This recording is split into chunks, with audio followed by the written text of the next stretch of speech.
Dito kasi ilalim ng puno, yan. Kasi napakainit, sobrang. Ayun yung mga kasama ko. Yan, nagdadrive na yung isa si Garlic. Yan. Siya. Tapos, ayun yung aking mga kasamang boys, mga kabataan yan, mga bata. Doon sila sa kabilang ang init kasi doon kaya ayoko dun pumuesto. Ayan ang init doon Ayan ang init Pero kasi diyang charger, pwede mag-charge kasi yan yung kubo yan, solar yan. May solar yan sa bubong, pwede dun mag-charge. Ang ganda ng langit guys Tirik na tirik ang init, kaya talaga naman negra na po ako bago siguro matapos ang aking driving lesson. Ayan ang ganda ng langit guys dito ako sa ilalim ng puno. Ayan yung ilalim ng puno.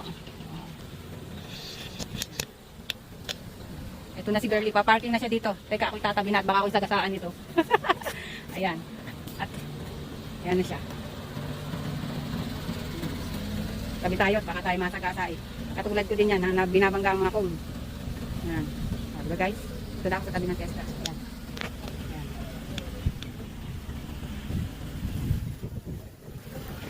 Tesla, ito na.